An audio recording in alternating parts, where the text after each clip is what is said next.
हिलने लगे, जगमगाए जहां,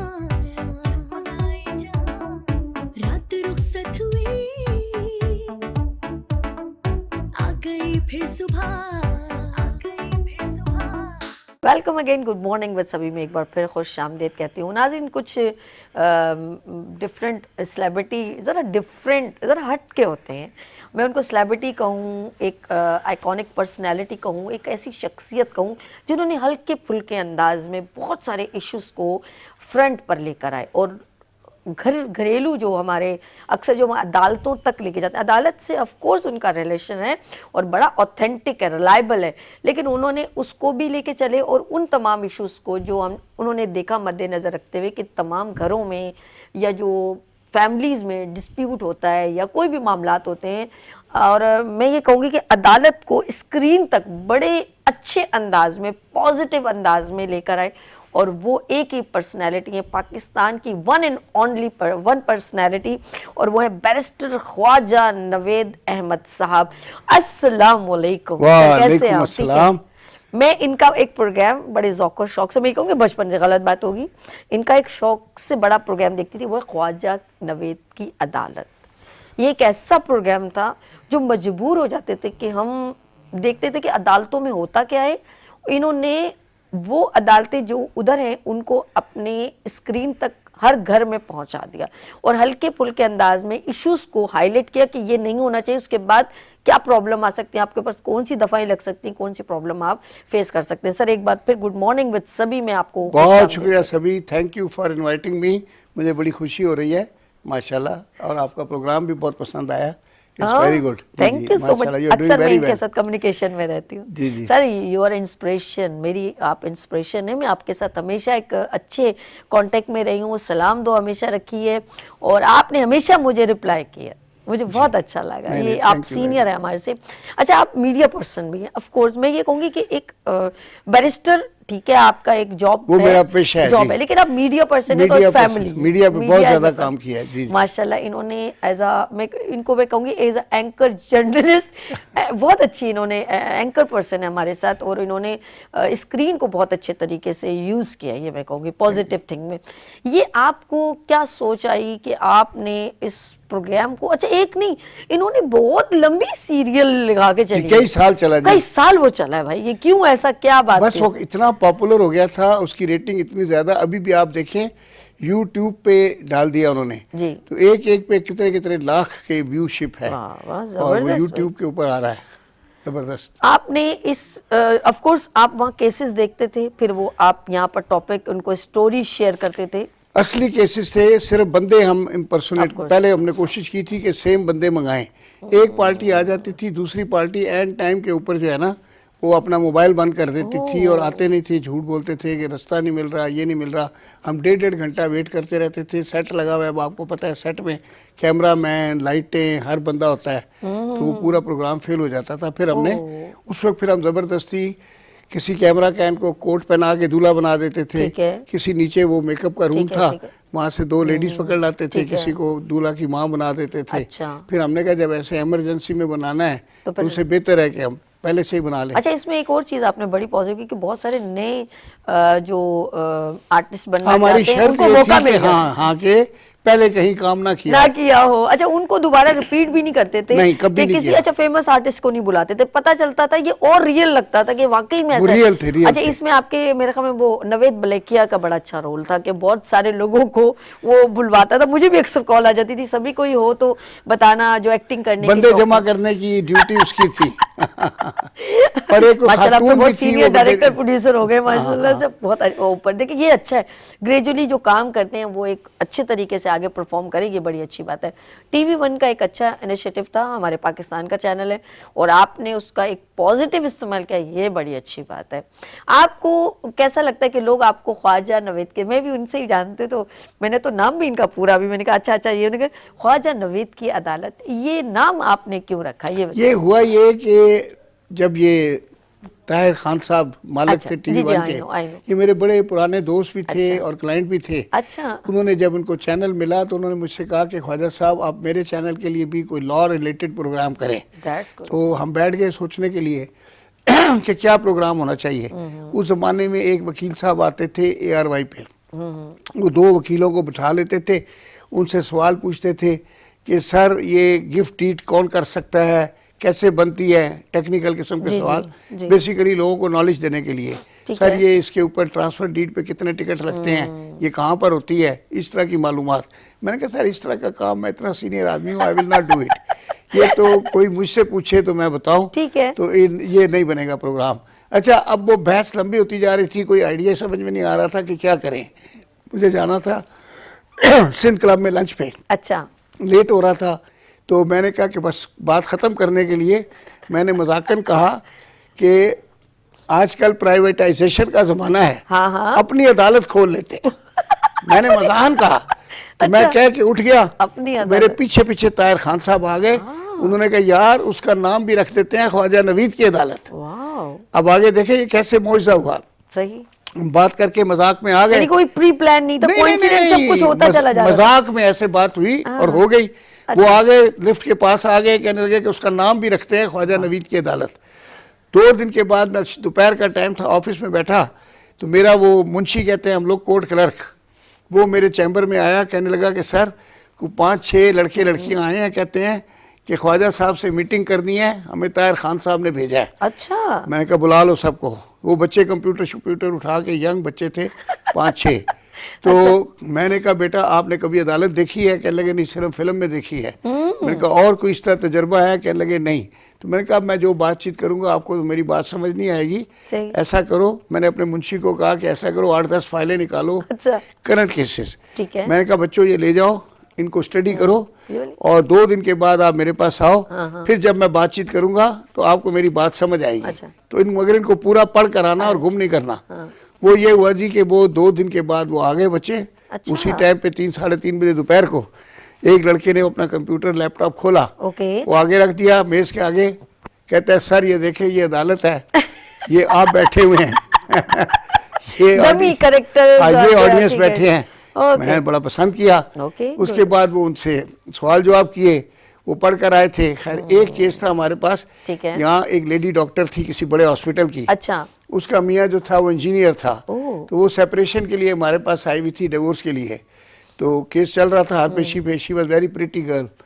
तो हमने वही केस दे दिया उनको कि इसकी रिहर्सल करके आओ। ठीक है, अच्छा, अब वो एंड टाइम के ऊपर जिसको दूल्हा बनाया था वो दूल्हा आया नहीं।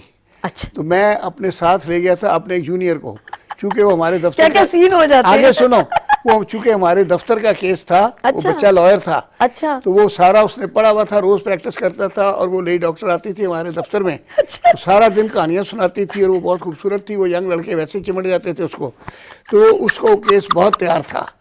अच्छा अच्छा, तैयारी पर की हाँ, अच्छा, हमने चेंज कर दिया कैरेक्टर, लेडी डॉक्टर की जगह एक लेडी ले ली, उसको टीचर बना दिया। ठीक है, अच्छा, उसको इन्होंने रिहर्सल कराई हुई थी। मैंने तो वो अपने लड़के को, कोट उसने काला पहना हुआ था, वो उतरवाया, बिठा दिया कि ये दूल्हा है इंजीनियर। अब दोनों की आपस में बहस हो गई। उसने कहा मैं नहीं, वो तो प्रैक्टिस करके आई हुई थी। अच्छा। ये आगे से ताड़ ताड़ जवाब देता गया। वो जी बड़ा जबरदस्त प्रोग्राम हो गया। हमारा 35 मिनट का प्रोग्राम था, इन्होंने 50 मिनट का रिकॉर्ड कर लिया। फिर हमने उसको कट करके छोटा किया। वो इतना अच्छा बन गया प्रोग्राम, क्योंकि वो लड़की भी रिहर्सल की हुई थी और इसको तो सारा केस ही याद था और नेचुरल था, लॉयर था, बेहतरीन उसने परफॉर्मेंस दी। आपकी पहला प्रोग्राम ही पता नहीं इन्होंने 7-8 दफा चलाया। अच्छा, दोपहर को चलाया, शाम को चलाया, सुबह 10 बजे हम लेडीज के लिए चलाया। वो चलता ही गया बस। अब वो एक बना के इतना हौसला इनका भी खुल गया, हमारा भी खुल गया। वो हमारे कैमरामैन सारे सीख गए कि ऐसे करना है। बस जी, फिर तो हमने ऐसे ठका ठक एक दिन में 3-3 प्रोग्राम रिकॉर्ड कराए। फिर एक हिट हो गया, एक ब्रांड बन गया ख्वाजा नवीद की अदालत। और बड़ी डिमांड थी उसकी। आपने सही अदालत लगाई थी, मेला लगा दिया था, औरतों की लड़ाइयाँ। सबसे बड़ी चीज उसमें ये थी कि 35 मिनट के अंदर मैं फैसला कर देता था और उस फैसले को हजारों लाखों की तादाद में लोग मीडिया पे देखते थे। और आज तक अल्लाह का शुक्र है किसी ने ये नहीं कहा कि गलत फैसला हुआ। तो सर ये एक बात बताएं, किसी जज को भी दिखा देते ना अपना सारे जज कर देने। सारे जज अपने घरों में बैठ के अपनी बेगमों के साथ देखते थे। मेरा एक दोस्त था सिविल जज, यंग बच्चे होते हैं, तो वो कह रहा था कि मेरी वालदा साथ बैठ के देखती है, इधर मेरी बीवी बैठती है, बोला दोनों मुझसे पूछे बताओ क्या फैसला होगा। उसने कहा फिर मैं जो फैसला बताता हूँ आप वही फैसला कर देते हैं। मैंने कहा तो जाहिर है मेरा फैसला कानून के मुताबिक होता है। अच्छा, तुम ये जज बड़ी हो। इंपॉर्टेंट है कि you are knowledgeable person and relevant to अदालत। तो क्या है कि आप मैंने जब एज ए हाई कोर्ट जज ना भी अपनी अदालत चलाई तो ऑलमोस्ट बिल्कुल इसी अंदाज में चलाई जैसे ख्वाजा नवीद की अदालत है। और बहुत मैंने उसमें फैसले किए जबरदस्त, और पता नहीं 3000 केस डिस्पोज कर दिए एक साल में, वाह। Highest number. नहीं, वही तो कह रही हूँ, जैसे आपने जैसे कहा मैं उसी वक्त फैसला करता था। ये एक मैसेज भी है देखा जाए, तो वहां भी जब हाईकोर्ट में मैंने चलाया तो 10-10 मिनट में ऑर्डर लिखाता जाता था, वाह छोटे जी, छोटे ऑर्डर। क्या बात है। लोगों का काम हो जाता था, लोग शुक्रिया अदा करते हुए जाते थे। अच्छा, अब जाहिर सी बात है कि आप अपने माशाल्लाह केसेस और दूसरे देखते हैं। अच्छा, इसका जब आप किसी से मिलते हैं, जैसे मैंने प्रोग्राम देखा तो मैं अपनी सोच से मिलती हूँ, किस तरह के लोग आपको मिलते थे तो जो आपको इसका बोलते थे यार वो जो फैसला आपने किया। अच्छा, हर कहते हैं ना जब हम बात मैसेज दे रहे होते हैं तो वो हम किसी का नाम लेके नहीं देते, नहीं देते, देखा ना, ये बहुत ये जरूरी तो हमने होता है। देखे लेडी डॉक्टर से भी ना हाँ। उसको चेंज करके उस्तानी बना दिया, बिल्कुल टीचर। सही, बिल्कुल सही हाँ। किया। तो हम किसी का नाम नहीं ले सकते। ये जो कैरेक्टर इन्होंने क्रिएट किया वो हर घर की कहीं ना कहीं हर घर किसी की ना कहानी एक है। घर की कहानी होती है। देखिए ना ज्यादातर लड़कियां जो है वो कहते हैं जी हमने ससुराल में नहीं रहना, बिल्कुल ऐसे। हमने ज्वाइंट फैमिली में नहीं रहना। बिल्कुल। इसी तरह उससे मालिक फड्डे होते मकान, हैं। बस उससे होते हैं। मालिक मकान और किराएदार का जो है झगड़ा होता है वो सब जगह सेम ही है। सही। तो इसी तरह बहुत किए हैं मालिक मकान के, किराएदार के। हाँ, रेंट के ऊपर रेंट हो के गए, ऊपर, शॉप के ऊपर, जी। प्रॉपर्टी पे हो Ejectment गए, के। माँ को प्रॉपर्टी से निकाल दिया। तो बहुत सारे लोगों को एक रहनुमाई मिल जाती है इस प्रोग्राम के थ्रू। माँ से गिफ्ट करा लिया घर और बाद में माँ को सड़क पे कर अदालत दिया। में खींच लिया, लो अभी तो सुना तो पहले लिख देता, हाँ, खत्म हो हो जाओ, किस्सा, हो गया, थोड़ा कम हो गया। मुक गया शो, डैन डैन डैन। सही है नहीं जी? बिल्कुल, बिल्कुल। ख्वाजा साहब समझ गए। लेकिन बहुत मैंने समझाया औरतों ने, एक्चुअली पब्लिक सर्विस मैसेज भी देता था। मैं खवातीन को कहता था कि कभी अपनी प्रॉपर्टी लिख के ये बेटों के नाम नहीं कर देना, ये कल बहुओं के हो जाएंगे और तुम्हें निकाल बाहर करेंगे, तुम्हें कोई रखने वाला नहीं बिल्कुल मिलेगा। ऐसा ही। अपने घर के अंदर रहो, ये छत तुम्हारी है, इस पे रहो। यानी कि सारी माओ को वो ह्यूमन मोहब्बत- राइट्स हाँ, आप हल्के फुल्के अंदाज में बता रहे हैं वो मीडिया मोहब्बत के में थ्रू। दे जाती थी कि मैंने बेटों के नाम कर दिया है। अच्छा, वो जरा वो लोग भी तो आगे पीछे होते थे ना, माँ जी ये लिख लें, कल पता नहीं क्या हो जाए, फिर जल्दी मेरे से इधर भाई- अंगूठा हाँ, लगा दें। अंगूठा लगा दें। माँ भी और जाए- कई फ्रॉड भी करते थे कि अम्मा ये तुम्हारे नाम पे प्लॉट ले रहा हूँ। अच्छा, हाँ, उससे वो साथ अंगूठा में लगा दूसरा देंगे। कागज हाँ, भी। ओ माय गॉड, ये बड़ी पता था? चीटिंग, बड़ी चीटिंग। ईमान बदल जाता है लोगों का। प्रॉपर्टी असल में इतनी महंगी हो गई है कि अब वो सगे भाई और वो आपस में लड़ रहे हैं जगह जगह। प्रॉपर्टी फिर यही रहे। करोड़ों रुपए सारे छोड़ के जाते हैं। हाँ, बाद में वो सक्सेशन सर्टिफिकेट में आती है फिर। अच्छा, जाहिर है वो तो जब छोड़ जाएंगे तो ट्रांसफर नहीं हो सकती ना जब तक अदालत फैसला ना करे। ठीक है, जिस प्रॉपर्टी के लिए लड़ते हैं वो छोड़ छाड़ के खाली हाथ चले जाते हैं। बिल्कुल सही। अच्छा, मैंने एक जरबा तो मैंने भी देखे हैं आपके, तो जो लोग एक्टिंग कर रहे होते हैं जरबा एक फीलिंग उनके भी घर का यही मसला होता है ना। ना करे उनका ना भी करे। चाचा लड़ रहा होता है। हाँ हाँ, अच्छा, वो ऐसे कैरेक्टर को बड़ा अच्छा निभाते हैं जिनके हाँ। अंदर की उनसे अगर उनसे उनको अंदर पूछे, की सारी बात पता हाँ, होती तो है। वो फीलिंग भी वैसी वो निकलती है। सगी फुप्पी जब सास बन जाती है तो हाँ, फुप्पी नहीं रहती, फिर वो सास हो जाती सास है। बन जाते, सासा रोक देते थे। हाँ। मैंने एक दो ऐसे प्रोग्राम आपके देखे, तो उसमें मैं देखती हूँ कि जैसे एक लड़की साग ने काट पसंद से शादी कर ली ऑफिस की लड़की से, पीछे बीवी के 2 बच्चे हैं, वो फिर कहती है मुझे छोड़ दो।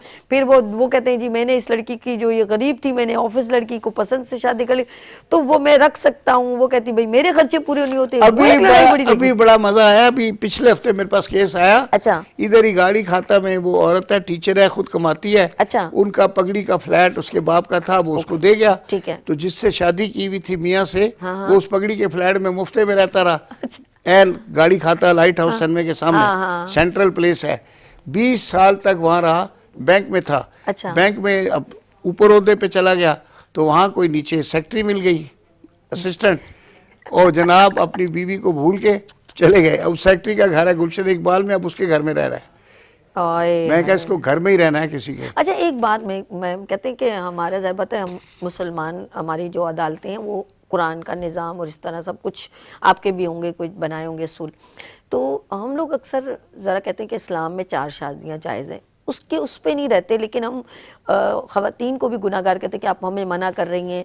लेकिन कहते हैं जो अफोर्डेबल हैं या जो उनके राय से, यानी कि उनको राज़ी तो करके। लाहौर में और वहाँ पंजाब में 2 केस अभी रिपोर्ट हुए अच्छा, हाँ। कि 5 लाख रुपया जुर्माना किया है, अच्छा। 1 साल सजा दी है। किस बार पर्पस? बगैर बीवी की इजाजत के दूसरी शादी कर ली।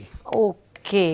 ये मैं इसलिए बता रहा हूँ आपको, पब्लिक सर्विस मैसेज, कि जो आदमी दूसरी शादी बीवी की इजाजत के बगैर करने के लिए तैयार बैठे हुए हैं, तैयार हो जाएं कि 1 साल कैद और 5 लाख रुपए जुर्माना।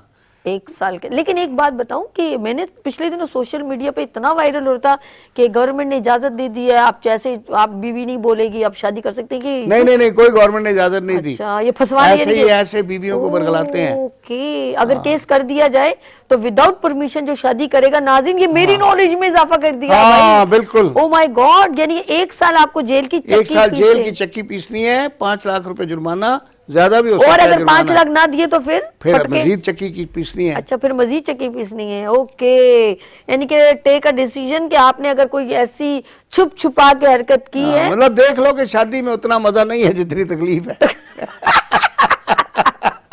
खुल खुला के नहीं बोल सकते हम, बहुत सारी बातें हैं। लेकिन आप प्लीज अगर एक शादी करें तो उसको इसी तरह निभाएं। एक शादी करें तो उसको बीवी समझें।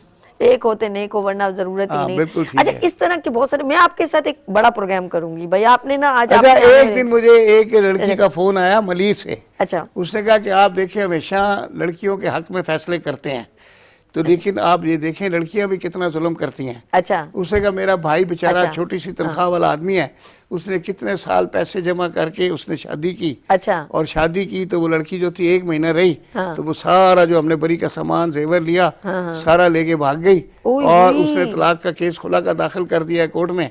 बोला अब मेरे भाई को दोबारा शादी करने के लिए कितने साल पैसे जमा करने पड़ेंगे। मैंने कहा मस्जिद में निकाह कर ले, यही काफी है। उसने कहा देखें जो लड़कियां जुल्म कर रही हैं। ओके। अच्छा, ये जो मैं इसी तरह एक आदमी की बीवी थी ना, वो लड़ती थी तो वो सुबह उसके मुंह पे नाखून मारती थी, वो बेचारे ने दफ्तर जाना होता था, इतने बड़े बड़े नाखून थे उसकी। चुड़ैल से शादी कर ली क्या? हाँ, तो वो क्या हुआ कि वो बेचारा कहता है कि सर सुबह बहाना करना पड़ता था दफ्तरों में दोस्तों के आगे कि वो शेव करते हुए ब्लेड लग गया। उन्होंने कहा यार इधर तो कोई बाल ही नहीं होते जहाँ ब्लेड लग गया। अरे रब्बा, कैसे कैसे लोग हैं। तो वो नाखून बेचारा खा के जाता था सुबह दफ्तर। तो ये लड़कियों के भी मसले हैं। अच्छा, ये जो मैं नहीं चाहती मीडिया में वैसे आमे लेकर, बहुत हमारे पाकिस्तान के फखरे पाकिस्तान ने वो जो लास्ट उनकी बीवी ने जो उनके साथ एक बहुत बड़ा क्राइम किया, उसकी वीडियोस ऐसी बनी जो कि मियाँ बीवी के साथ एक अच्छे ताल्लुकात होते, कुछ भी एक पर्दा होता है, तो उसके ऊपर ऐसी और भी खवातीन है जो अपने हस्बैंड को ब्लैकमेल करने के लिए ब्लैकमेल करती हैं, फिर ऐसे बुराइयां करती हैं, हमारे पास आती हैं ना जब तलाक लेने के लिए, उस मियाँ के साथ 12 साल रह के आई होती हैं, कहती है सर जी ये इतना कंजूस है, ये तो टूथपेस्ट भी कैंची से काट के फिर इसमें से इस्तेमाल करता है। अच्छा, आज इसको बुराइयां नजर आ रही हैं, आज उसकी बुराइयां कर रही है दूसरी जगह बैठ के। ओह माय गॉड, 12 साल गुजारने के बाद सच्चा प्यार नहीं मिला। कहती है सच्चा प्यार नहीं मिला, 16 बच्चे हो गए।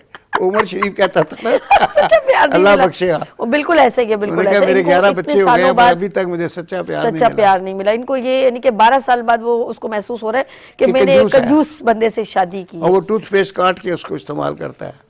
अच्छा, अभी जिस तरह क्या वाक़या बताइए, जिंदगी में कोई ऐसा वाक़या जिससे आप दिल बर्दाश्त हो गई, यार ये नहीं होना चाहिए, या डाइवोर्स नहीं होना चाहिए, इसके बच्चे ऐसे नहीं करें, या प्रॉपर्टी, कोई भी ऐसी चीज़ जो आपने कहा यार ऐसा नहीं होना चाहिए लेकिन मुझे फैसला देना पड़ा, मैंने ये डिसीजन लिया, अब बताइए, लेकिन मेरी पार्टी ने नहीं सुना, किया था टीवी, या कत्ल का या कुछ टीवी के ऊपर किया था। अच्छा, इतनी मुझे औरतों की फोने आई, ओए होए होए, मैंने कहा भाई अब मैं नहीं कर सकता, ये इस्लाम का कानून है, ओके, तो मैं तो इसमें कुछ नहीं कर सकता। तो उसमें क्या था कि वो मसला इस्लामी था। एक शख्स ने यूनिवर्सिटी में पढ़ता था, अच्छा, और बिल्कुल गरीब घराने से था, अच्छा, वहाँ पे किसी लड़की के साथ दोस्ती हो गई, फिर उसने शादी भी कर ली, ठीक है। फिर वो बीवी को लेकर अपने घर में भी आया जहाँ भी कोई गरीब बस्ती में था। वो बेचारी वो बारी से बर्तन भी, वो कपड़े भी धोती थी। अच्छा, कि आज तुम्हारी बारी है तो आज तुम्हारी भारी है, वहाँ वो देवरानी और वो नंदे जो थी, तो उसी तरह बारी मिला के काम करते थे। बारी से वो बर्तन भी धोती थी, सारा करती थी, वहाँ रहती थी। अच्छा, वो आदमी तेज दिमाग था, अच्छा था, उसने प्रॉपर्टी का काम किया, ठीक है, और अपनी बीवी को लेके अपनी उस जॉइंट फैमिली सिस्टम से अलग हो गया। ओके, उसके बाद वो कोई 2-3 साल, उन दोनों प्रॉपर्टी का बूम आ गया, वो 2-3 साल में बड़ा अमीर हो गया, उसने 1000 गज का बंगला भी ले लिया। ओके, अच्छा, अब क्या हुआ कि उनकी औलाद नहीं हुई। अच्छा, तो एक बच्ची जो थी, पता नहीं उनको लेके पाला था, उसमें कोई मेल चाइल्ड नहीं था, अच्छा, मेल चाइल्ड उनका नहीं था, ठीक है, और एक बच्ची थी सिर्फ, शायद लेके नहीं पाली, असली थी। अच्छा अच्छा ये बड़ा पुराना केस है, टीवी में है, मिल जाएगा यूट्यूब अच्छा। पे। अच्छा, अब क्या हुआ कि ये बड़े अच्छे तरीके से 1000 गज के बंगले में रहते थे। अच्छा वो बेटी भी साथ 12 साल की हो गई थी और कोई उनसे फैमिली से कोई ताल्लुक ही नहीं था। सही। उन्होंने तो वो बेटी कभी देखी भी नहीं थी। अच्छा, उसके बाद क्या हुआ कि वो आदमी को अचानक रात को सीने में दर्द हुआ, ओहो। लेके गए, वो रास्ते में ही फौत Death हो हो गया। गई, ठीक है। फौत हो गया। अच्छा, अब क्या हुआ कि उसके वो बहन भाई जो लालू खेत पर कहाँ रहते थे, औरंगी टाउन, सही। वहाँ से भाग के आ गए और वो लड़की को भी पकड़ने लगे कि हमारी भतीजी है, हमने लेके जानी है, फलानी है, ये वो करने के लिए। उसके बाद उन्होंने केस कर दिया हमारी अदालत में।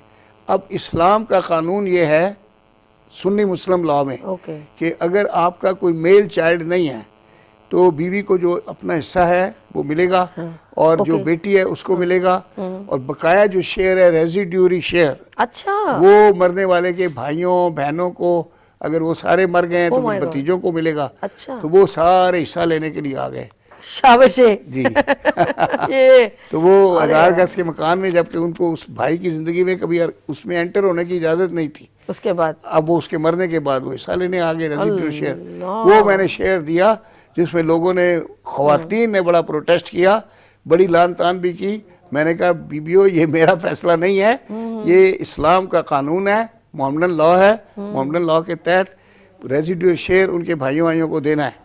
लेकिन खवातीन को बड़ा गुस्सा था। अच्छा, क्या एक ये बात मैं नाज़रीन आपसे मैंने भी, कहा कानून ये अल्लाह ने बनाया, मैंने नहीं बनाया। हाँ। अच्छा, मैं एक मेरे साथ बहुत ही ग्रेट पर्सनैलिटी यहाँ तशरीफ रखते हैं नाज़रीन, आपके भी जो है बहुत सारे लोग ऐसे आपके इर्द गिर्द, आपके बहुत सारे वाक़यात होते हैं जो आप इस प्रोग्राम से बहुत रेलेवेंट होते हैं, जैसे इन्होंने कहा। और मुझे अभी भी याद है कि एक हमारी फैमिली में भी ऐसा केस हुआ था। तो इस केस का उस हस्बैंड ने, इस फैसले का मुझे दुख उस था। हस्बैंड ने बकायदा लिखा कि मेरी तमाम प्रॉपर्टी की जो अब है वो मेरी बीवी मालिक है। यकीन को उसकी फैमिली के बंदे आए, उसकी माँ आई, उसके भाई आए, देन कि भाई हमारा भाई फोत हो गया, अब हम हैं। तो फिर वो लेटर उसको काम आ गया उस औरत को। वजह क्या कि उसके हस्बैंड जॉब करते थे गवर्नमेंट में, और उसकी जितना भी वो जो मिलता है ना मरने के बाद, तो वो रवादार हो रहे थे उनके भाई। तो फिर उन्होंने कहा नहीं, हमारे पास लेटर है, ये उन्होंने अपने उसमें ही लिख दिया था, नॉमिनी बनाया हुआ होगा। हाँ, उन्होंने मेरी जिंदगी में लिख के दिया था कि मेरी बीवी को ये मिलना चाहिए।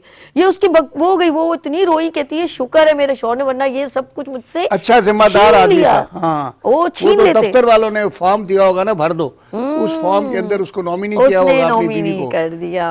और बल्कि उसने जो अपने पैसों से पहले किराए पे रहते थे घर बनाया, उसके भी प्रॉपर्टी के वो रवादार होने लगे थे, उस पे भी उसने मेंशन कर दिया माय तो ये वाइफ। मैंने जो फैसला किया तो इसमें भी उस बंदे ने बेचारे ने खुद कमाया, रात दिन मेहनत करके, लेकिन उसकी एक भाइयों मिस्टेक का हुई कोई ना, ताल्लुक नहीं। लेकिन एक हाँ, मिस्टेक किसी के नाम करके नहीं गया, क्योंकि वो जवान आदमी था, अभी 40-45 साल का था, उसे थोड़ी पता था कि मैं रात को लेटूंगा तो अच्छा, हार्ट ये अटैक हो होता है कि जाएगा। अगर कोई शौहर के नाम की प्रॉपर्टी, मेरी नॉलेज, शौहर के नाम की प्रॉपर्टी हो और उसके बाद अगर वो नहीं नॉमिनेज अपनी बीवी को करता तो फिर भाई उसके रवादार होते हैं। वो आ जाएंगे ना, अगर मेल चाइल्ड नहीं है, अगर आपका एक बेटा है तो सारी बेटे को मिलेगी। अच्छा, लेकिन शिया लॉ में ये नहीं है। लेकिन अगर उसकी उसमें औलाद बेटियों को नहीं है मिलेगा, तो फिर वो बेटियों को प्रॉपर्टी पूरा। की मालिक नहीं हो सकती, अगर उसकी कोई औलाद नहीं हो तो। किसकी, औरत की नहीं, उसका अपना हिस्सा है, बीवी का भी हिस्सा होता है, माँ का भी है, मुझे पूरा याद नहीं है। बीवी का 1/8 है, माँ का 1/6 है, और बाकी जो है यानी कि शौहर की कोई प्रॉपर्टी है और तो बीवी को हिस्सा मिलेगा। अच्छा, लेकिन वो Property पर्सनल और प्रॉपर्टी बैंक की बात account हो से रही भी, है। हाँ, personal- पर्सनल प्रॉपर्टी की बात हो रही है। हाँ। अगर शौहर की शादी के बाद उसने अपने पैसों से ऑन मनी जिसे बोलते हैं खुद कमाया हुआ जैसे लगाया। नहीं नहीं, अगर उसने बाप से भी इनहेरिट किया है, जी जी, सपोज जैसे मेरे अब्बा ने को बहुत बड़ा बंगला छोड़ ठीक दिया, है ठीक है तो बंदा जो है जिसकी शादी होती है और वो फौत हो जाता है, ठीक है। तो उसको अब्बा की प्रॉपर्टी से जो हिस्सा मिला है, तो ये औरत जो उसकी बीवी है उस हिस्से में से अपना हिस्सा तलब कर सकती है। अच्छा, इसको मिलेगा 1/8 और हक महर भी मिलेगा। अगर हक महर अदा नहीं हुआ तो मरने के बाद उस प्रॉपर्टी से हक महर भी मिलेगा। यार ये बहुत सारी सेंसिटिव वो है कि बड़ा जिस पर technical है। लोग जो, अच्छा लोग इस चीज को आप देख लो, अहमियत मैं नहीं औरतों देते। को माल ही माल दे रहा हूँ। फिर लोग इल्जाम लगाते हैं कि औरतों के हक में फैसला करते हैं। तो जो राइट है, एक इस्लामिक पॉइंट ऑफ व्यू से बात कर रहे हैं ना जी, अल्लाह आप ने कोई पर्सनल घर से थोड़ी नहीं, लॉ नहीं, लेकर अल्लाह आए। ने- अल्लाह ने दिया है। अल्लाह ने दिया अल्लाह का है। कानून और है। वैसे भी अल्लाह ने बहुत ज्यादा औरत को, जो मैं कहूंगी नबी सल्लल्लाहु अलैहि वसल्लम के थ्रू बहुत ज्यादा मकाम दिया, हर लिहाज से औरत को प्रोटेक्शन दिया है, औरत बहुत की ज्यादा। इज्जत की बड़ी हिफाजत है। सूरत निसा देखें, खवातीन के हकूक हैं, बहुत अल्लाह ने लेकिन बहुत मुकाफिर हमारे किया है। अभी भी औरत को ज्यादा लोगों ने बुलंद मुकाम नहीं दिया जो नहीं, इस्लाम ने दिया है, नहीं। देना चाहिए। लेकिन गोरों ने बहुत दिया, उन्होंने पहले राइट रख दिया औरत का, ऐसा ही है। वो औरत के बगैर इजाजत के शादी नहीं कर सकते, और अगर छोड़ दे उसके बावजूद आपको पैसा देना पड़ेगा, ऐसा आखिर जब तक वो दूसरी ना शादी कर ले। शादी ना कर ले। अच्छा, वो उस कानून का गलत इस्तेमाल करती हैं, वो बॉयफ्रेंड रख के रहती हैं और वो शादी नहीं करती, और पुराने मियाँ से पैसे लेके उस बॉयफ्रेंड को खिलाती हैं। वो गोरी है ना हमारे मुसलमानों में तो, लेकिन हमारे मुस्लिम में तो ऐसा नहीं हाँ, हम करते, तो हमारे बॉयफ्रेंड नहीं ऐसे रख सकते। नहीं नहीं। अच्छा एक बात बताओ, ऐसी कोई क्रिमिनल औरत का भी आपने कोई केस लड़ा है ख्वाजा की लवेद की अदालत में, कोई क्रिमिनल फ्रॉडी या मतलब होती है बैड करेक्टर? वो बड़ा मजेदार था, वो अभी अभी किया है, बड़े इंटरेस्टिंग है भैया। वो बड़ा मजेदार है, वो यूट्यूब पे है। अच्छा, वो अभी ये जो women harassment at work place का जो कानून आया है, जी, जी। औरतों को जरूरत से ज्यादा हिफाजत दे दी है। एक बड़ा दफ्तर था, मेरी मर्जी वाली तो नहीं चल रही। हाँ वो वाली थी। ओके। अब हुआ क्या कि दो लड़कियां दफ्तर में काम करती थी। अच्छा, उसी दफ्तर में दो लड़के काम करते थे, वो अफसर थे, स्मार्ट यंग, बड़ी तनख्वाह ओए थी। हीरो। एक लड़की ने एक लड़के के ऊपर डोरे डाले, दूसरी ने दूसरे के ऊपर डाले। शाबाशी। वो उससे कहने लगी कि ये हमारा जो है ना 70,000 रुपया बिजली का बिल आ गया है, और वो पता नहीं घर में बच्चों के इम्तिहान होने वाले हैं, तो ये बिजली कट जाएगी, बड़ा क्राइसिस हो जाए, तो परसों देना है। वो बेचारे ने, वो भी तनख्वाह वाला था, 10-20 हज़ार रुपये अपने पास से डाले, कुछ दोस्तों से उधार शुधार लेके 70,000 रुपये इसका दिया, इसका बिल पे हो गया। हाँ। अब सेटिंग हो गई। ठीक है। अच्छा, दूसरी ने कहा कि मेरी माँ आगा खान हॉस्पिटल में है, 90,000 का बिल आया हुआ है, तो वो डिस्चार्ज नहीं कर रही, वो कह रहे पैसे लेके आओ। ओके। उसने भी इधर उधर से मांग के 90,000 पूरे कर दिए। ओए शाबाशी। अच्छा, अब क्या हुआ कि एक जो था, एक को शाम को छुट्टी के बाद उसके घर ड्रॉप करता था, वो रास्ते में कॉफी पीती थी। अच्छा। और दूसरी को ड्रॉप करता था, वो सिंधी, वो उधर जाती थी अपना गुलशन, सिंधी मुस्लिम से गुजरते थे, वो वहाँ कोने से जूस पीती थी। ये रियल है, ये रियल। हाँ हाँ, और उसको जूस पिला के ले जाता था। आप देखें ना, ये सारे मैंने उसमें केस में एडमिशंस लिए।